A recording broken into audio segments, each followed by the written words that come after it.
semuanya. Perkenalkan, nama saya Haniai Permata Dewi dengan NIM 2017-310-100.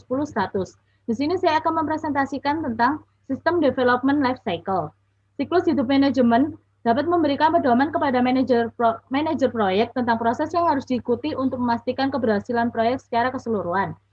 Siklus hidup pengembangan sistem atau System Development Life Cycle dapat disebut dengan sebagai siklus hidup pengembangan aplikasi, menyediakan kerangka kerja untuk mengembangkan sistem aplikasi secara efektif, sehingga menjelaskan proses standar untuk perencanaan, pembuatan pengujian, dan penerapan sistem informasi baru, atau pengembangan baru atau sistem yang dapat dimodifikasi.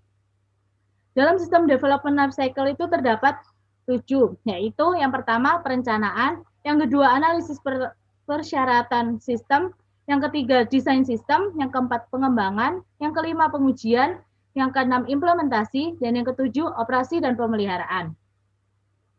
Dan selanjutnya, di sini saya akan mempresentasikan tentang perencanaan atau planning. Dalam fase perencanaan, menetapkan tahapan untuk keberhasilan upaya pengembangan sistem. Fase ini dapat mendokumentasikan alasan untuk mengembangkan sistem baru atau sebagai lawan untuk membelinya dari sumber eksternal untuk mencapai tujuan dan sasaran strategis organisasi. Selama perencanaan, organisasi menetapkan ruang lingkup pekerjaan, seperti mempertimbangkan biaya, waktu, manfaat, dan item lainnya. Menetapkan inisiatif untuk memperoleh sumber daya yang diperlukan untuk menentukan solusi. Jika perencanaan tidak dilakukan dengan benar, maka anggaran dan jadwal mungkin tidak dapat mencukupi.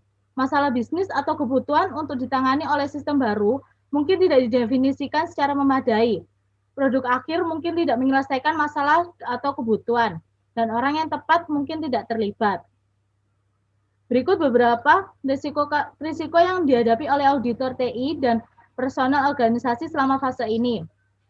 Sehingga perencanaan harus mencakup dan menjelaskan beberapa hal, yaitu yang pertama, kebutuhan akan analisis sistem baru, yang kedua, tinjauan sistem saat ini, yang ketiga, desain konseptual, yang keempat, analisis biaya atau manfaat, dan yang keempat, pembentukan tim proyek, dan yang terakhir, tugas dan kiriman. Dan selanjutnya akan menjelaskan tentang sistem analysis and requirements atau analisis dan persyaratan sistem. Dalam fase ini, analisis sistem mengidentifikasi dan menilai kebutuhan pengguna akhir dengan tujuan akhir untuk memastikan bahwa setelah dikembangkan, sistem baru akan memenuhi harapan dari mereka. Selama fase ini, penggunaan akhir dan analisis sistem menentukan persyaratan fungsional untuk perangkat lunak atau sistem baru dalam istilah yang dapat diukur dan diuji secara fungsional. Fungsionalitas dari sistem yang ada disesuaikan dengan fungsionalitas baru dan persyaratan ditentukan dan divalidasi dengan penggunaan sehingga mereka dapat menjadi dasar untuk tahap desain sistem. Dalam fase ini dapat juga mengidentifikasi dan mendokumentasikan sumber daya yang akan bertanggung jawab atas setiap bagian dari sistem, serta jadwal yang diharapkan. Alat atau praktik umum yang digunakan oleh organisasi saat ini di dalam fase ini yaitu yang pertama, Computer Aided System atau Software Engineering atau CASE, dan yang kedua, pengumpulan persyaratan, yang ketiga, analisis terstruktur. Dan selanjutnya, saya akan menjelaskan tentang sistem desain atau desain sistem. Dalam fase ini, desain sistem atau analisis sistem mendefinisikan adalah dan mendokumentasikan semua antarmuka sistem, pelaporan, tata letak layar, dan logika program khusus yang diperlukan untuk membangun sistem baru yang konsisten dengan persyaratan. Fase desain sistem sendiri itu menjelaskan secara rinci spesifikasi, fitur, dan operasi yang akan memenuhi persyaratan yang telah ditetapkan di sebelumnya. Dalam fase desain sistem, analisis sistem dan penggunaan akhir meninjau kebutuhan bisnis dan menentukan atau mengonfirmasi apa yang akan menjadi persyaratan akhir untuk sistem baru. Rincian teknis dari sistem yang diusulkan dibahas dengan berbagai pemangku kepentingan, termasuk perangkat keras atau perangkat lunak yang dibutuhkan, kemampuan jaringan, pemrosesan dan prosedur sistem untuk mencapai tujuannya, dan lain-lain. Sehingga akan membantu dalam memilih pendekatan desain terbaik.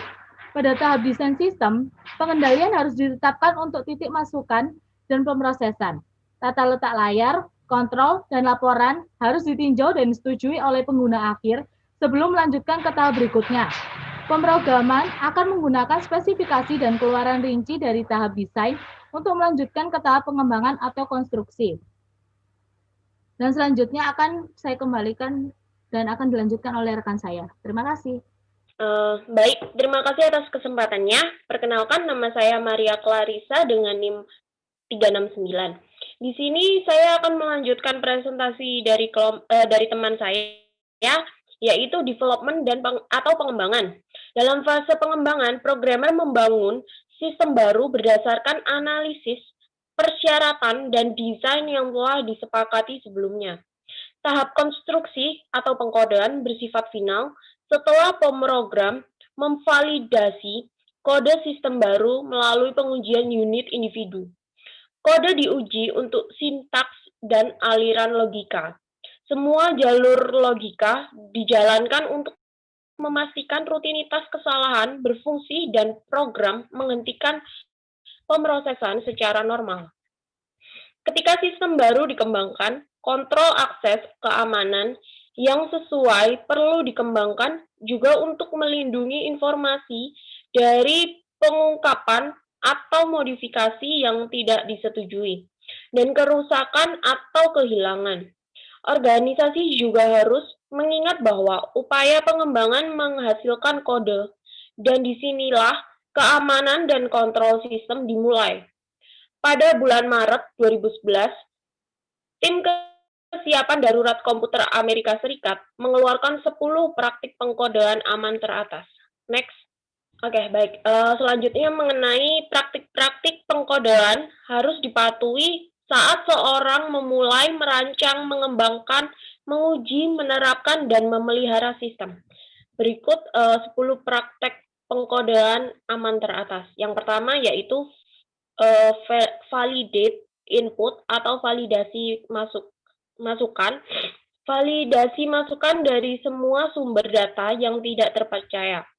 Validasi input yang tepat dapat menghilangkan sebagian besar kerentanan perangkat lunak.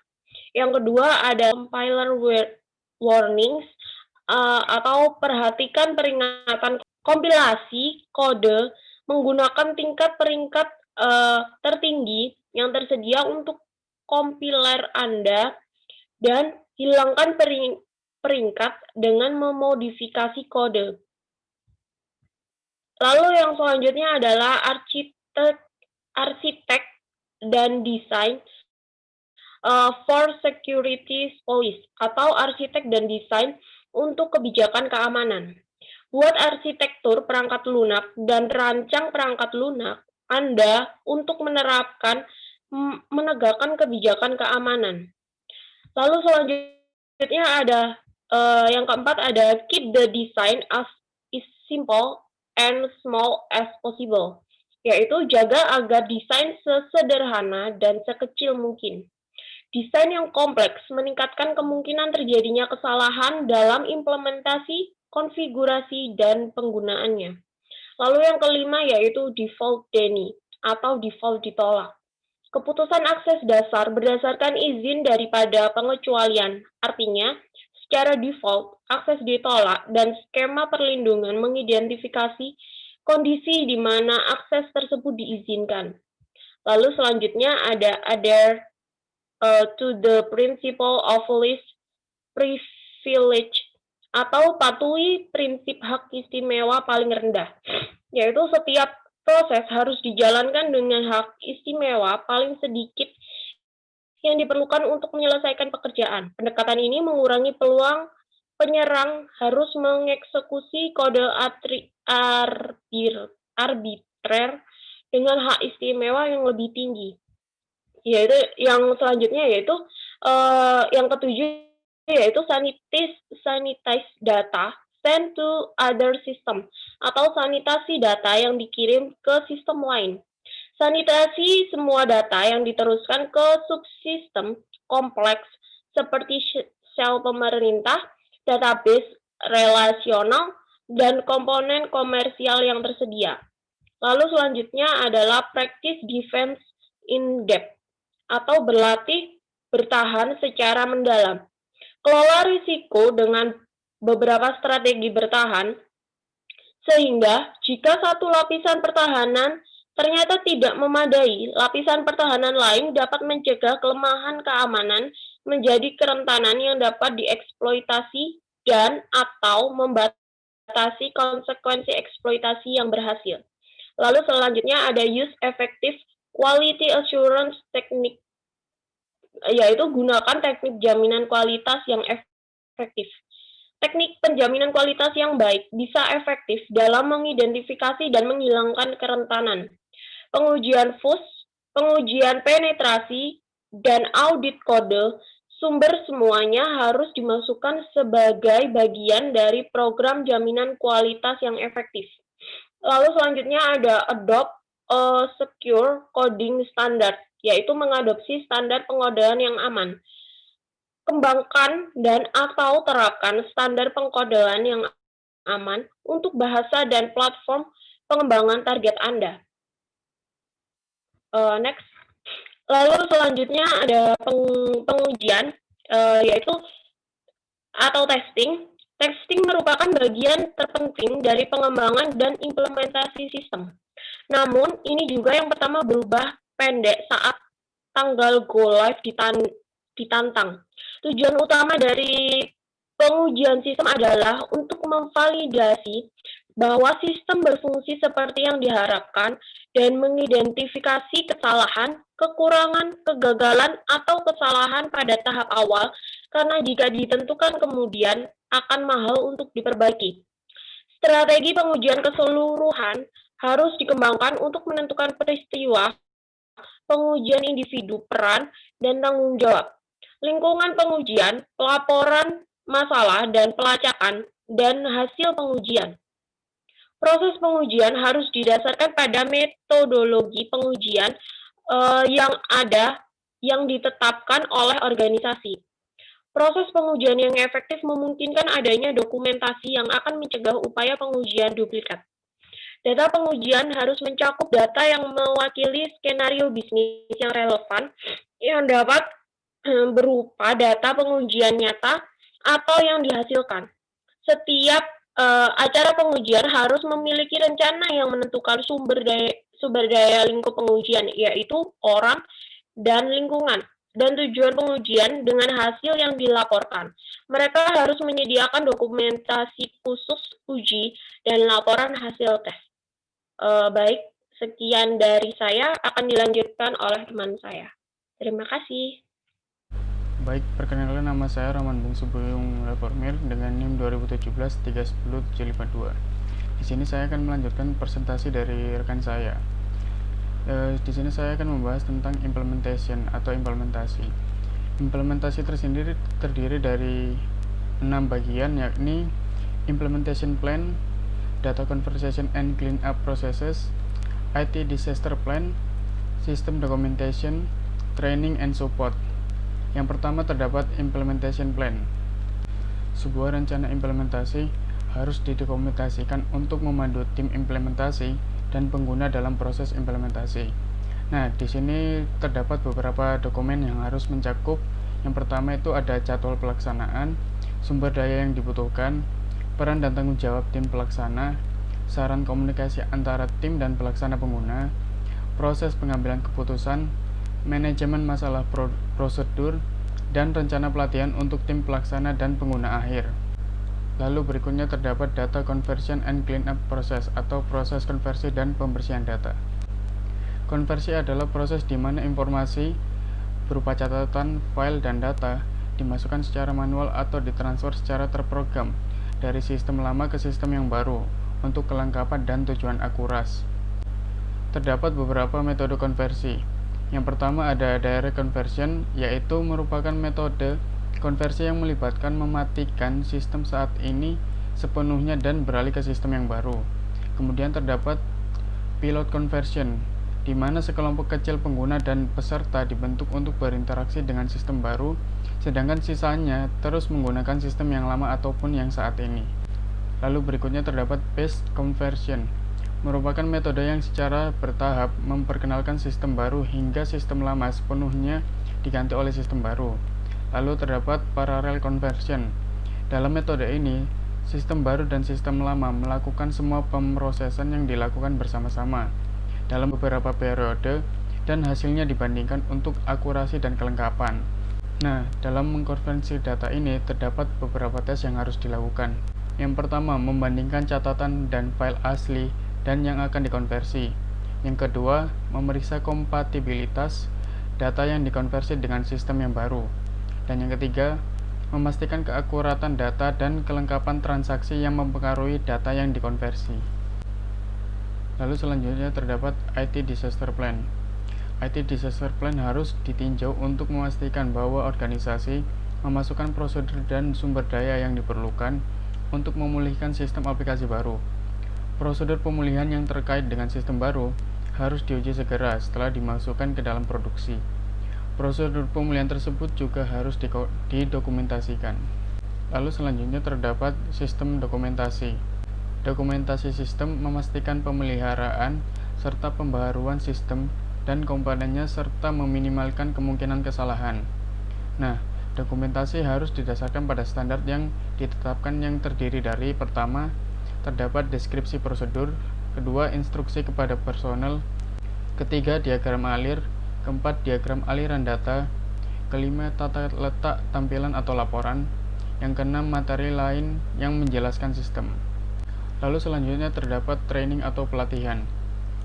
Pelatihan ini sangat penting untuk menghasilkan implementasi yang sukses karena memperkenalkan pengguna ke sistem baru dan menunjukkan kepada mereka bagaimana berinteraksi dengannya. Memberikan pelatihan yang efektif melibatkan pengguna, memotivasi mereka untuk menerima perubahan, dan pada akhirnya membantu organisasi dalam mencapai hasil bisnis yang diinginkan. Kemudian pelatihan dan pendidikan yang efektif dapat memungkinkan organisasi untuk merealisasikan keuntungan finansial dalam jangka panjang, mengurangi biaya dukungan secara signifikan. Lalu selanjutnya terdapat support atau dukungan.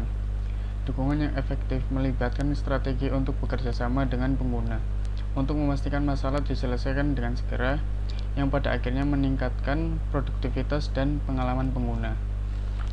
Kemudian pada slide selanjutnya yaitu tentang Operation and Maintenance atau operasi dan pemeliharaan. Dalam fase ini, pemrograman memelihara sistem dengan memperbaiki masalah atau memasang perangkat tambahan yang diperlukan untuk menyempurnakan sistem baru, meningkatkan kinerjanya, menambah kemampuan baru atau memenuhi persyaratan pengguna tambahan. Pemeliharaan sistem dapat dipisahkan menjadi 3 kategori. Yang pertama, pemeliharaan korektif, yaitu melibatkan pemecahan kesalahan, kekurangan, kegagalan atau kesalahan dalam program atau sistem komputer, menyebabkannya menghasilkan hasil yang tidak benar atau tidak diharapkan. Kedua, terdapat pemeliharaan adaptif, yakni hasil dari peraturan atau perubahan lingkungan lainnya. Tujuan pemeliharaan adaptif ini adalah untuk beradaptasi atau menyesuaikan dengan beberapa perubahan dalam kondisi bisnis sebagai lawan untuk memperbaiki atau menyediakan fungsi yang baru. Kemudian yang ketiga, terdapat pemeliharaan yang sempurna, yakni termasuk penggabungan kebutuhan pengguna baru dan peningkatan yang tidak dipenuhi oleh sistem saat ini. Tujuan dari pemeliharaan sempurna ini adalah untuk memodifikasi perangkat lunak untuk mendukung kebutuhan yang baru. Baik, sekian presentasi dari saya. Selanjutnya akan dilanjutkan oleh rekan saya. Terima kasih. Terima kasih atas kesempatannya. Perkenalkan, nama saya Afifah, NIM 2017-310-757. Di sini saya akan mempresentasikan mengenai resiko tambahan dengan kontrol terkait dengan tahapan SDLC. Nah, resiko tambahan yang disebabkan oleh fase SDLC ini menyebabkan suatu hal yang signifikan bagi organisasi dan auditor TI. Nah, hal-hal tersebut yaitu yang pertama ada pengembang atau pemrogram dengan akses yang tidak sah untuk mempromosikan perubahan yang tidak benar atau tidak pantas pada data, program aplikasi, atau pengaturan ke dalam pemrosesan produksi lingkungan hidup. Yang kedua adalah perubahan pada aplikasi, database, jaringan, dan sistem operasi tidak diotorisasikan dengan benar dan pengujiannya tidak dilakukan dengan benar sebelum diimplementasikan ke dalam lingkungan produksi.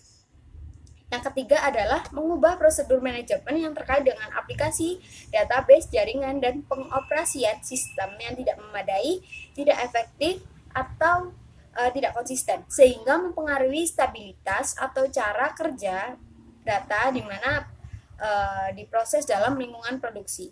Lalu yang terakhir, yang keempat, yaitu kontrol dan prosedur yang terkait dengan konversi data yang tidak ada, tidak memadai, atau tidak efektif, sehingga mempengaruhi kualitas, stabilitas, atau cara pemrosesan data dalam lingkungan produksi. Nah, hal tersebut dapat menghasilkan data yang tidak valid atau menyesatkan, dan juga bisa fraud. Selanjutnya, saya akan menjelaskan mengenai pendekatan pengembangan sistem, di mana ada berbagai pendekatan yang diterapkan untuk pengembangan sistem. Nah, meskipun setiap pendekatan itu unik dan berbeda, semua memiliki langkah yang serupa yang harus diselesaikan. Nah, auditor TI itu perlu memahami pendekatan yang berbeda karena ada risiko yang terkait dengan pendekatan tertentu dan membantu memastikan bahwa semua komponen yang diperlukan itu disertakan dalam proses pengembangan. Nah, adapun pendekatan pengembangan sistem yang umum yaitu seperti waterfall system development, Agile system development, adaptive software development, joint application development, property and rapid application development, learn software development, dan yang terakhir adalah end user development. Pertama, saya akan menjelaskan mengenai waterfall system development. Nah, waterfall system development ini adalah proses sekuensial dengan fase-fase tertentu yang dimulai dengan identifikasi kebutuhan dan diakhiri dengan implementasi sistem. Nah, pendekatan tradisional menggunakan SDLC itu terstruktur yang menyediakan kerangka kerja untuk merencanakan dan mengembangkan sistem aplikasi. Nah, adapun sistem ini itu memiliki 7 fase, yaitu perencanaan, sistem analisis dan persyaratan, desain sistem, pengembangan, pengujian, implementasi, dan operasi dan pemeliharaan. Nah, tantangan dalam pendekatan ini adalah menghadirkan semua modul bersama-sama di akhir proyek untuk menguji dan menerapkan sistem yang berfungsi penuh. Lalu yang kedua, saya menjelaskan mengenai Agile System Development. Nah, Agile System Development ini mentransformasi bisnis dan memelihara sistem informasi. Arti Agile sendiri itu adalah mampu bergerak dengan cepat dan mudah. Agile System Development itu digunakan pada proyek yang membutuhkan ketakasan ekstrim dengan persyaratan. Misalnya untuk mengirimkan produk ke pelanggan dengan cepat dan terus-menerus. Dan ASD ini berfokus pada kemampuan beradaptasi untuk mengubah situasi dan umpan balik yang konstan. Dengan ASD tidak ada definisi yang jelas produk akhir pada tahap awal. Nah, pendekatan ASD itu biasanya merupakan pilihan yang baik untuk proyek perangkat lunak yang relatif lebih kecil atau proyek dengan jadwal pengembangan yang dipercepat. Nah, ASD itu umumnya itu termasuk ada Scrum, Kanban, dan program ekstrim. Selanjutnya yaitu mengenai Adaptive Software Development atau ASWD dengan pendekatan pengembangan yang dirancang untuk membangun perangkat lunak dan sistem yang kompleks. Nah, ini difokuskan pada penciptaan evolusi sistem perangkat lunak yang cepat, yaitu yang konsisten dengan prinsip adaptasi yang berkelanjutan. Nah, ASWD ini itu mengikuti siklus hidup yang dinamis. Ini ditandai dengan konstanta perubahan, evaluasi ulang, serta mengintip masa depan yang tidak pasti, dan kolaborasi yang intens antar pengembang, penguji, dan pelanggan. Lalu, yang keempat ada Joint Application Development atau JAD, yaitu pengembangan yang melibatkan partisipasi klien atau pengguna akhir dalam tahap desain dan pengembangan sistem informasi melalui serangkaian kolaboratif yang disebut dengan sesi JAD. Nah, melalui sesi JAD ini, pengguna akhir, klien, staf bisnis, auditor TI, spesialis TI, dan staf teknis lainnya antara lain itu dapat menyelesaikan kesulitan atau perbedaan mereka terkait dengan sistem informasi yang baru. Yang selanjutnya yaitu Prototyping and Rapid Application Development. Nah, itu meliputi transformasi dan desain cepat dari persyaratan dasar pengguna menjadi model keras, misalnya prototype. Pembangunan prototype, revisi, dan meningkatkan prototype. dan keputusan apakah menerima prototipe menjadi simulasi akhir dari sistem aktual. Nah, prototipe dan RAD atau Rapid Application Development ini dapat memfasilitasi interaksi antara pengguna, analisis sistem, dan TI auditor. Nah, teknik ini itu dapat diterapkan untuk mengembangkan laporan produksi, sistem tertentu, modul, atau seluruh aplikasi sistem mendukung. Selanjutnya ada Learn Software Development atau LSD. Ini adalah terjemahan dari prinsip Learn Manufacturing dan Learn IT dan praktik kedominan penggunaan perangkat lunak.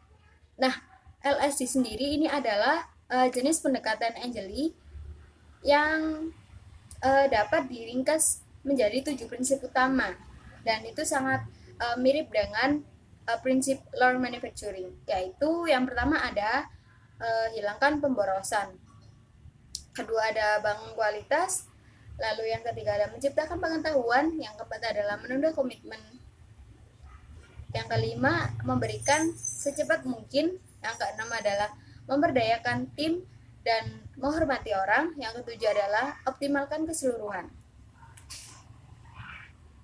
Sekian akan dilanjutkan oleh rekan saya. Terima kasih. Assalamualaikum warahmatullahi wabarakatuh.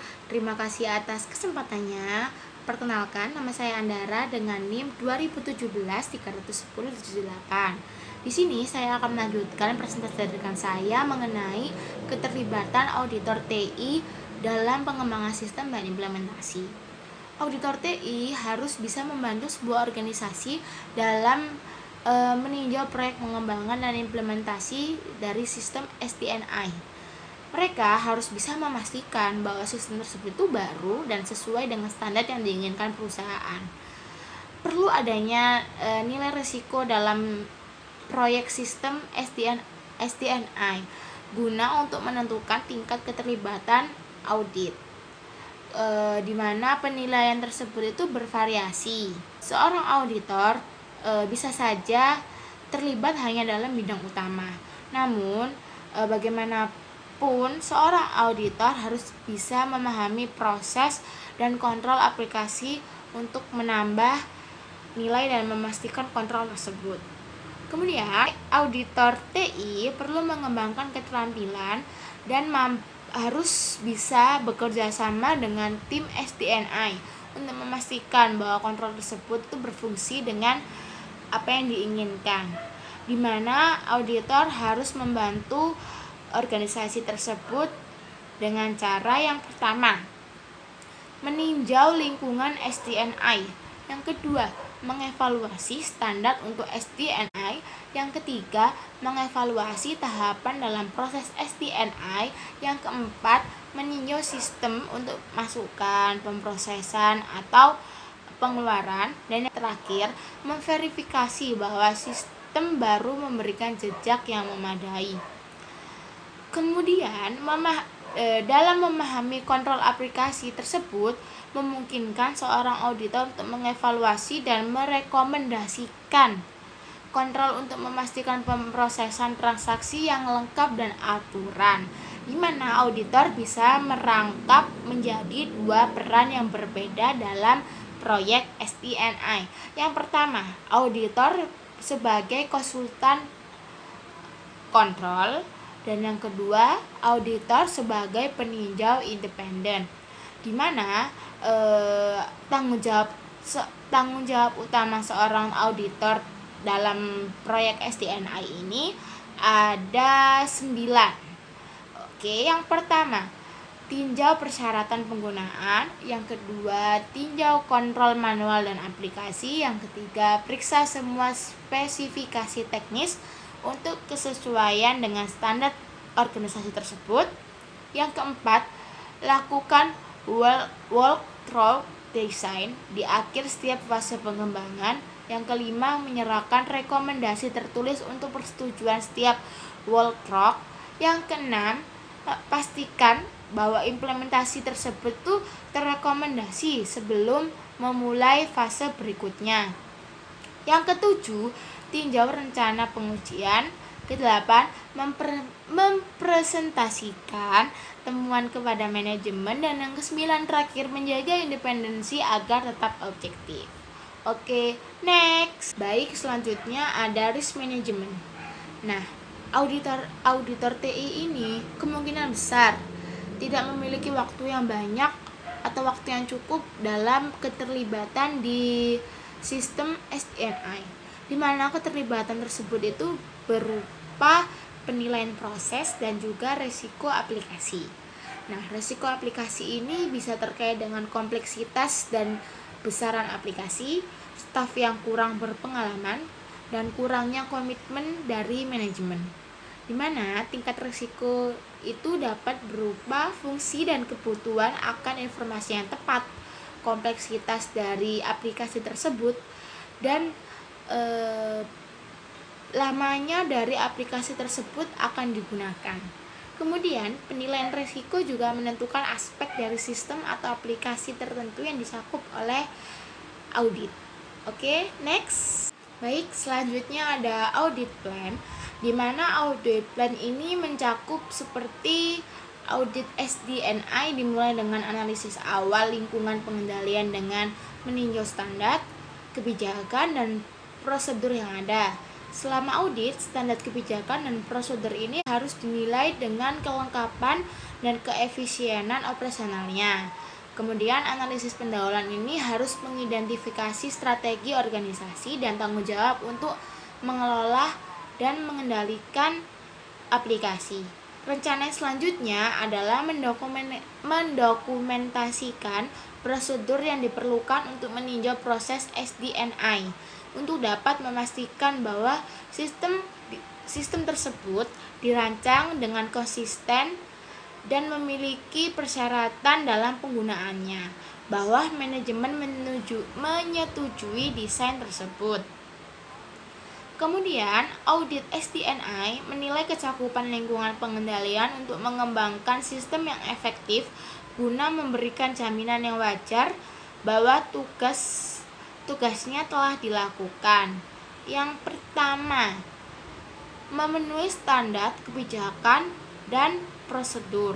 Yang kedua, mencakup operasi yang efisien dan ekonomis. Yang ketiga, sistem yang sesuai dengan persyaratan hukum. Yang keempat, disertakan kontrol yang diperlukan untuk melindungi dari kehilangan atau kesalahan serius.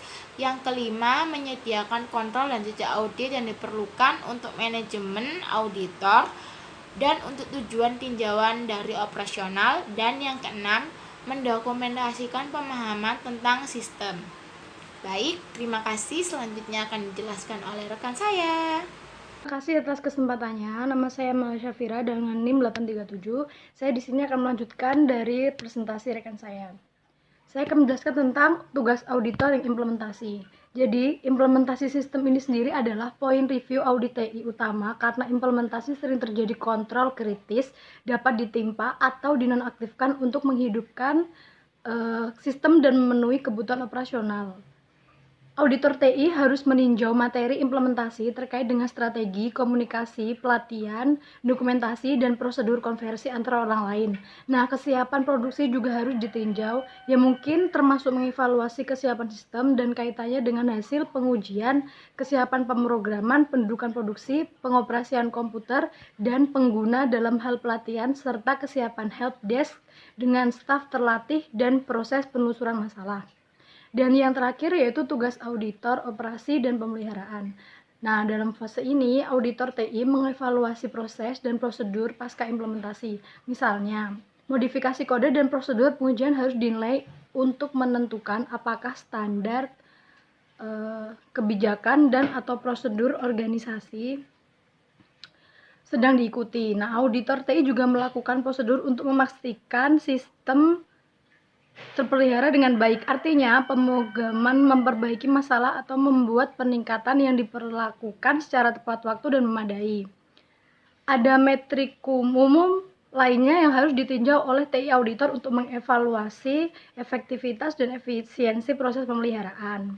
Nah, yang pertama di sini ada rasio biaya pemeliharaan aktual per aplikasi versus rata-rata semua aplikasi. Dan yang kedua, waktu rata-rata yang diminta untuk mengirimkan permintaan perubahan.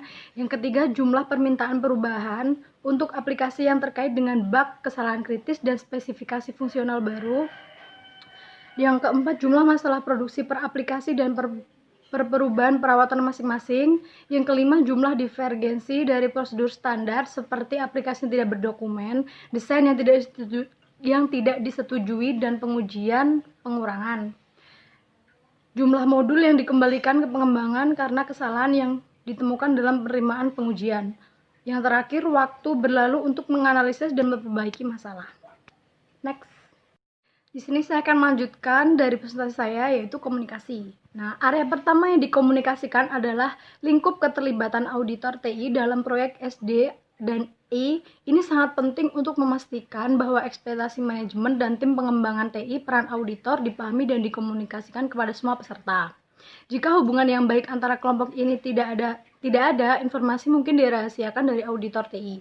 Jenis situasi ini dapat mencegah auditor TI melakukan pekerjaan sebaik mungkin.